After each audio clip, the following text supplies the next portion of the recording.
नमस्कार दोस्तों, कहानियों की श्रृंखला में आज सुनेंगे मालती जोशी जी की कहानी गुरु परमात्मा परेशु। लेकिन उससे पहले मेरा आपसे विनम्र अनुरोध है कि अगर मेरे द्वारा सुनाई हुई कहानियाँ आपको अच्छी लगती हैं तो मेरे चैनल को सब्सक्राइब ज़रूर करें, लाइक करें और अपने दोस्तों और परिचितों में शेयर भी करें। बेल आइकन दबाना बिल्कुल भी ना भूलें। आज सुनिए गुरु परमात्मा परेशु। बड़ा बेटा मुंबई में है तो साल में 1-2 चक्कर वहाँ के लग जाते हैं। वहाँ कुछ स्वजन परिजन भी हैं तथा कुछ मित्र भी। इसी बहाने उनसे भी मुलाकात हो जाती है, परिचय ताज़ा हो जाता है, मन हरा हो जाता है। उस बार तो हम बहुत ही उदात्त कारण से मुंबई गए थे। परम पूज्य स्वामी जी महामंडलेश्वर स्वामी सत्यमित्रानंद जी महाराज 1 वर्ष से मौन धारण किए हुए थे। उनके मौन समापन का भव्य कार्यक्रम मुंबई में आयोजित किया गया था तथा समस्त शिष्य वृंद को वहां आमंत्रित किया गया था। जोशी जी ने भी वर्षों पहले दीक्षा ले रखी थी और अब रिटायरमेंट के बाद छुट्टी की भी कोई समस्या नहीं थी। बेटा वहां था इसलिए ठहरने की भी सुविधा थी, तो हम 4-5 दिन पहले ही मुंबई में दाखिल हो गए। पहुंचते ही सब स्नेही स्वजनों को फ़ोन कर दिया कि हम आपके शहर में पधार चुके हैं।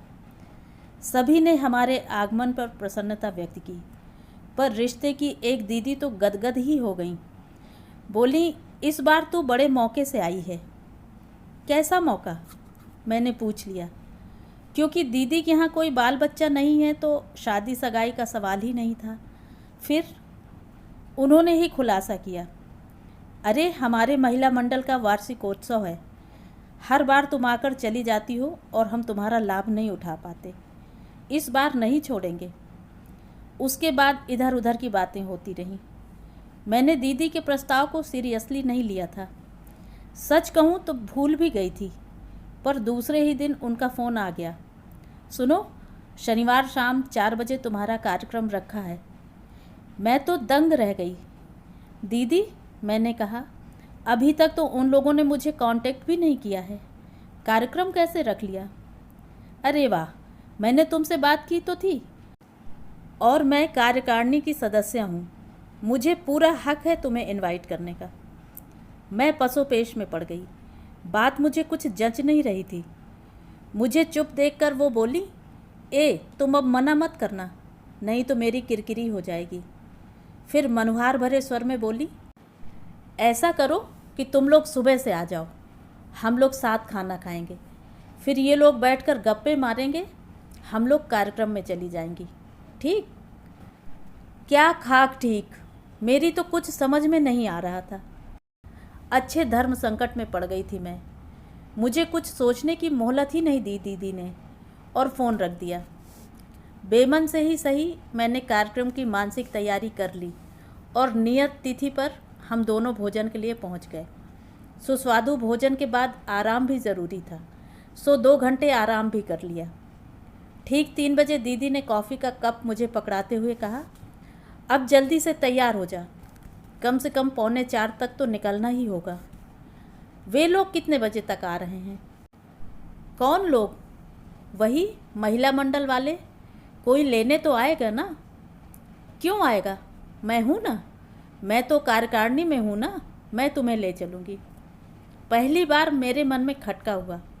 मेरे अंतर्मन ने मुझे वार्निंग दी, गुरु भाग चलो, आसार ठीक नहीं है। पर अब तो पीछे लौटने का सवाल ही नहीं था। बड़ी मजबूरी में मैं तैयार हुई। ठीक 3:45 बजे हम बिल्डिंग की सीढ़ियाँ उतरे। दीदी बोली, वैसे तो वॉकिंग डिस्टेंस है, पर तुम गेस्ट हो इसलिए रिक्शे में ले चलूँगी। अत्यंत कृपावंत होकर उन्होंने एक रिक्शा रोका। उससे काफ़ी हुज्जत करनी पड़ी। इतने पास की सवारी वह लेना नहीं चाहता था और रेट से ज़्यादा पैसे देने के लिए दीदी तैयार नहीं थी। एक आध बार मैंने दबी जबान से पैसे की पेशकश की, जो ठुकरा दी गई, क्योंकि मैं ऑनरेबल गेस्ट थी। राम राम करके रिक्शे वाला राज़ी हुआ और हम समारोह स्थल पर पहुँचे। हॉल दूसरी मंजिल पर था। हाँफते हुए वहाँ तक पहुँचे। हॉल के बाहर चप्पलों का ढेर पड़ा था। समझ गई कि भारतीय बैठक होगी। आधी हिम्मत तो वहीं जवाब दे गई। कार्यक्रम शुरू हो चुका था और हॉल खचाखच भरा हुआ था। मैंने कहा यहीं पीछे बैठ लेते हैं, पर दीदी ने मेरी एक नहीं सुनी और मुझे लगभग खींचते हुए सामने की कतार में ले गईं। उस अल्प सी यात्रा में मैंने कितनी बार सॉरी बोला होगा, इसकी गिनती नहीं है। हम लोगों के चरण स्पर्श से कुपित वह महिला वृंद हमें खा जाने वाली नज़रों से देख रहा था। मंच पर कोई कार्यक्रम चल रहा था। दीदी ने कोने में खड़ी उद्घोषिका को पकड़ा और कहा, ये मेरी बहन है, आज इसका कथा पाठ है। वह लड़की नाक भौंस चढ़ाकर बोली, तो पहले बताना चाहिए था ना। बताया तो था, बुलाओ अपनी प्रेसिडेंट को, पूछो उनसे। दीवार से लगी कुर्सियों पर कुछ उम्र दराज और कुछ गणमान्य महिलाएं बैठी थीं। उनमें से एक अपनी विशाल काया को सब प्रयास ठेलती हुई हमारे पास आईं। वे कुछ पूछती, इससे पहले दीदी ने उनकी परेड ले डाली। उनके तेवर से खौफ खाकर अध्यक्षा जी एकदम ज़मीन पर आ गईं और मुझसे नम्र स्वर में बोली, कितना समय लेंगी आप? 10 मिनट काफ़ी होंगे।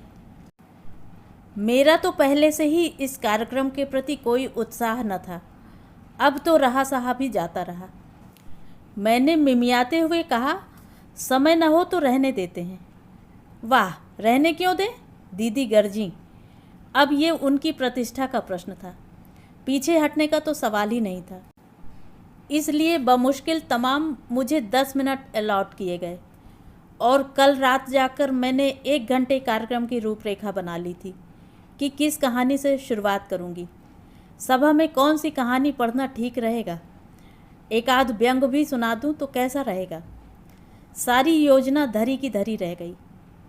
मेरा तो मन हो रहा था कि यहाँ से भाग जाऊं, पर दोबारा वह जनसागर पार करने का या रौंदने का साहस मुझ में नहीं था। चप्पलों के ढेर से अपनी 2 चप्पलें ढूंढ निकालना एक दुष्कर कार्य था। दीदी का घर ढूंढना तो लगभग असंभव ही था। अपने शहर का भूगोल ही अभी मुझे ठीक से याद नहीं हो सका है। इस महानगर में तो मैं खो ही जाऊंगी। मन मारकर एक कोने में बैठी मैं अपनी बारी की प्रतीक्षा करती रही। मुझे अपने पिछले कई कार्यक्रम याद आ रहे थे। वो स्वागत सत्कार, वे हार फूल, वे प्रशंसा भरी निगाहें, वे अभिभूत श्रोता, वे ऑटोग्राफ के लिए बढ़े हुए हाथ। जब मेरा नाम अनाउंस हुआ तो मुझे लग रहा था जैसे वहाँ बैठे बैठे मुझे एक युग बीत गया है। मैं उठती इससे पहले दीदी कूदकर स्टेज पर चढ़ गईं और उन्होंने 1.5 पेज का मेरा परिचय पढ़ डाला। उनके वक्तव्य के दौरान 3 बार उनसे माइक लेकर बहनों को फुटकर सूचनाएं दी गईं, पर वे जीवट वाली महिला थीं। उन्होंने हार नहीं मानी, लिखा हुआ पूरा पढ़कर ही दम लिया। मैंने सोच लिया था कि मेरे कथा पाठ के बीच में एक बार भी व्यवधान आया तो मैं उसी क्षण मंच से उतर जाऊंगी, पर सौभाग्य से कथा निर्विघ्न संपन्न हुई और शायद पसंद भी की गई। हॉल में करीब 500 महिलाएं थीं और शांत बैठी थीं, इसलिए ऐसा कह सकती हूँ। स्टेज से उतरते हुए मैंने राहत की सांस ली कि चलो 1-2 स्वप्न समाप्त हुआ, पर कहाँ, अभी तो और फजीहत बाकी थी। कार्यक्रम के पश्चात स्वल्पाहार का आयोजन था। बहनों को पहले से ही बता दिया गया था कि अपनी प्लेट, चम्मच और गिलास साथ लाएं। दीदी अपनी प्लेट तो लाई थी, पर चूँकि मैं सम्माननीय अतिथि थी, उनका तर्क था मुझे प्लेट यहीं से मिलनी चाहिए। उनके बार बार कहने पर एक कार्यकर्ता अपनी प्लेट मुझे दे गई, पर 3-3 बार जताकर गई कि जाते समय मुझे ही देना। हाँ, मेरी भूख प्यास सब गायब हो चुकी थी। एक कोई चीज़ लेकर मैं देर तक चुभलाती रही, पर दीदी पूरे पैसे वसूल करके ही उठी। लौटते समय दुख और अपमान से मुझे रोना आ रहा था। सोच लिया था कि आज दीदी का ज़रा भी लिहाज नहीं करूँगी। सुना दूंगी कि आपकी अपनी प्रेस्टीज तो कुछ है ही नहीं, आपने मेरी इज्जत का भी कचरा कर दिया। पर मुझे वह सब कहने का मौका ही नहीं मिला। रिक्शे में बैठते ही दीदी शुरू हो गईं। उन्होंने मैडम प्रेसिडेंट को जमकर गालियां दी। बोली कि 3 साल से लगातार जीत रही है, इसलिए उसके भाव बढ़ गए हैं। इस साल देखो उसे कैसा मज़ा चखाती हूँ। घर पर जीजा जी और जोशी जी हमारी प्रतीक्षा कर रहे थे। जाते ही पूछा, प्रोग्राम कैसा रहा? फर्स्ट क्लास, दीदी ने कहा। शायद वे अपनी हेठी को उजागर नहीं करना चाहती थी, पर मेरे चेहरे को देखकर श्रीमान जी समझ गए थे ऑल इज़ नॉट वेल। लौटते हुए उन्होंने एक दो बार पूछने की कोशिश भी की, पर मैंने हवा नहीं लगने दी। मराठी में कहावत है, मान सांगावा जनात, अपमान ठेवावा मनाओ।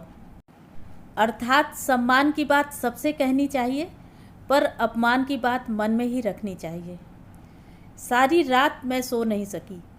उस दारुण अपमान का दंश बिच्छू के डंक की तरह बार बार लहरें मार रहा था।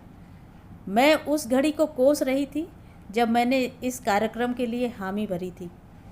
मुझे तो यह भी याद नहीं आ रहा था कि मैंने हामी कब भरी थी। ये कार्यक्रम तो मुझ पर थोपा गया था। दूसरे दिन स्वामी जी का मौन समापन था। उनके एक भक्त श्रेष्ठ ने इस कार्यक्रम की जिम्मेदारी ली थी। घाटकोपर स्थित उसके बंगले में यह आयोजन होना था। कार्यक्रम 10 बजे से था और स्वामी जी का समयबद्धता के प्रति जैसा आग्रह रहता है, उससे तय था कि कार्यक्रम निश्चित समय पर ही प्रारंभ होगा। बम्बई की दूरियां देखते हुए हम थोड़ा जल्दी ही घर से निकल गए ताकि समय से पहुंच सकें।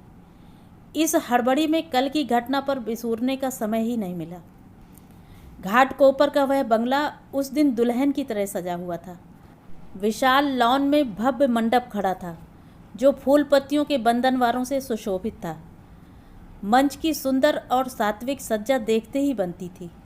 मंडप भक्तगणों से खचाखच भरा हुआ था और सभी स्वामी जी की अमृतवाणी सुनने को लालायित थे। ठीक 10 बजे स्वामी जी मंच पर अवतीर्ण हुए। जनता ने खड़े होकर जयघोष के साथ उनका स्वागत किया। स्वामी जी के आसनस्थ हो जाने के बाद हम सब लोग भी अपने अपने स्थान पर बैठ गए। स्वामी जी समय का अपव्यय बिल्कुल पसंद नहीं करते, इसलिए लंबे लंबे स्तुति परक भाषणों को प्रोत्साहित न करके अत्यंत संक्षिप्त स्वस्ति वाचन के बाद माइक स्वामी जी के सामने रख दिया गया। भक्तों के प्राण जैसे कानों में आकर सिमट गए। हमेशा की तरह स्वामी जी ने ओंकार से प्रारंभ किया।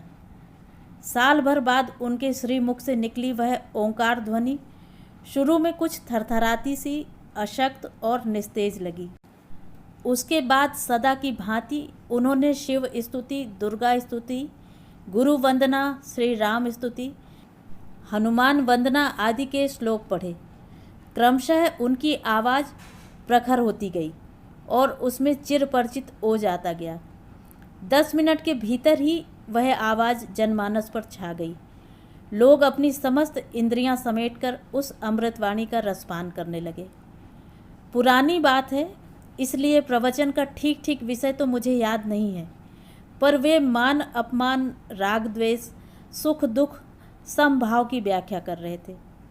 अपनी बात को विशद करते हुए उन्होंने एक प्रसंग सुनाया। एक बार गुजरात के एक अत्यंत प्राचीन और प्रसिद्ध मठ ने उन्हें आमंत्रित किया। यह निमंत्रण सादर स्वीकार कर लिया गया, क्योंकि गुजरात में स्वामी जी का बहुत बड़ा शिष्य समुदाय है। शायद इसीलिए स्वामी जी गुजराती बहुत अच्छी बोल लेते हैं। गुजराती भाइयों के लिए गुजराती में ही प्रवचन देते हैं। नियत तिथि और नियत समय पर वे नियोजित स्थान पर पहुंच गए। गांव की सरहद पर उनका भव्य स्वागत किया गया। 11 सुहागनें मंगल कलश लिए अगवानी में खड़ी थीं। 5 सुहागनों ने उनकी मंगल आरती उतारी। फिर उन्हें रथनुमा खुली गाड़ी में आश्रम ले जाया गया। रास्ते के दोनों ओर लोग खड़े जय जयकार कर रहे थे और पुष्प वर्षा कर रहे थे।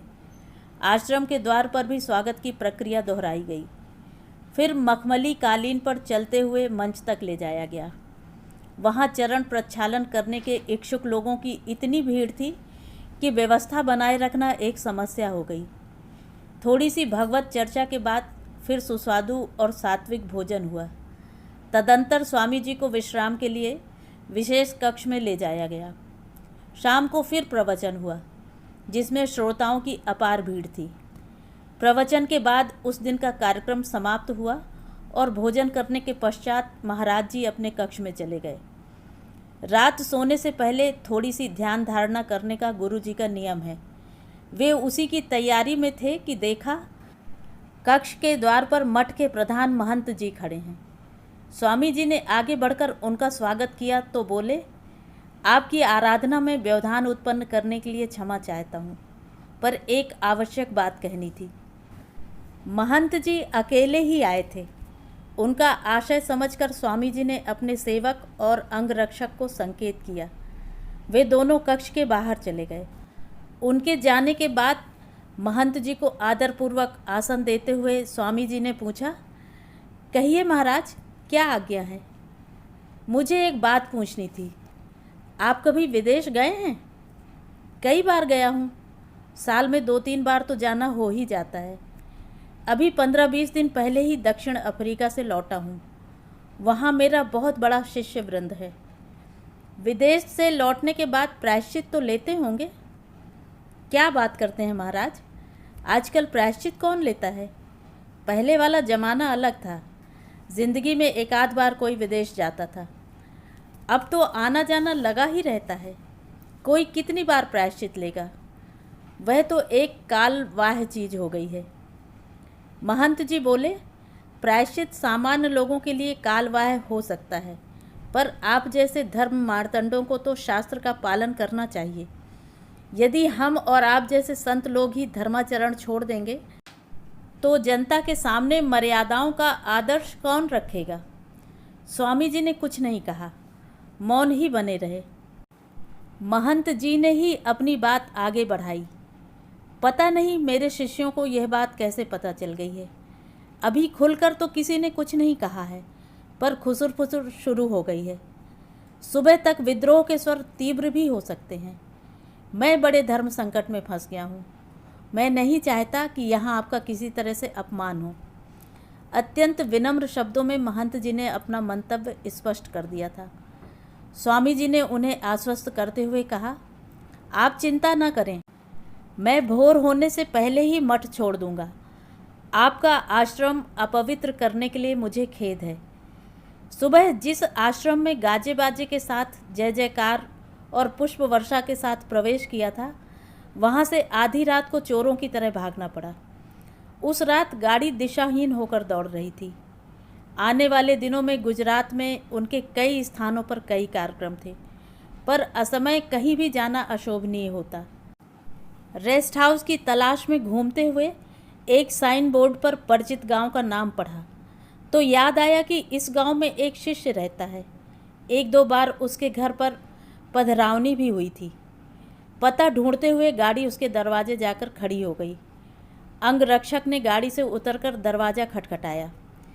खिड़की के पट जरा से खोलकर उस व्यक्ति ने बंदूकधारी को देखा तो फट से खिड़की बंद कर दी।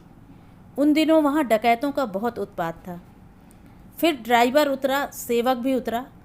उन लोगों ने चिल्लाकर कहा कि महाराज जी आज्ञा है, पर उसने दरवाज़ा नहीं खोला। अंततः स्वयं उतरकर शिष्य का नाम लेकर आवाज़ दी।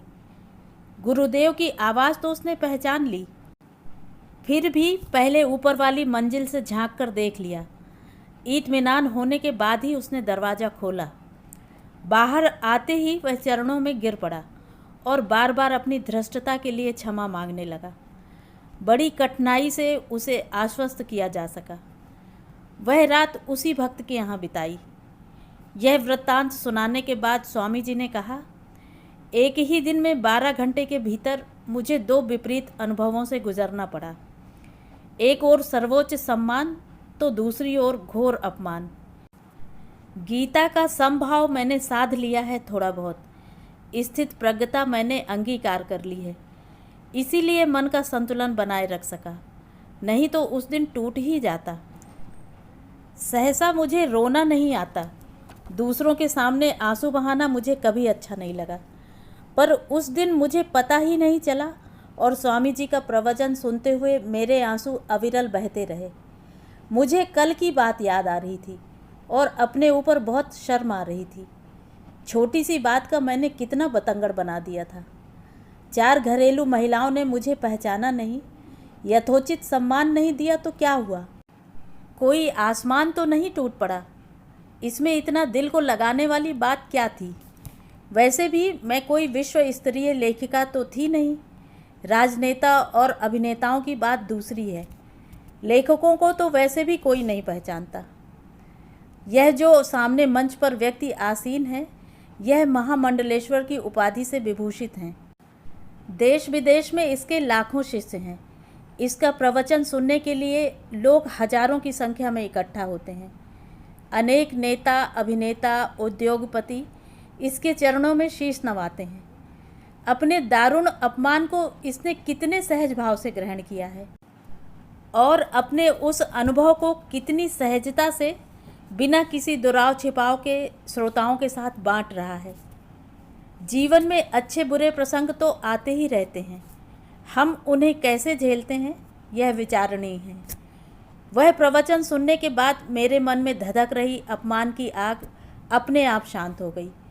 शाम को घर लौटने के बाद मैंने महिला मंडल वाली घटना सबको मज़े ले लेकर सुनाई। उन लोगों ने भी उसका आनंद लिया। आज भी कभी कभी विचार आता है कि उस दिन स्वामी जी ने यही प्रसंग क्यों चुना। क्या गुरु सचमुच अंतर्यामी होता है? तो ये थी कहानी। कहानी आपको कैसी लगी? कमेंट करके ज़रूर बताएं।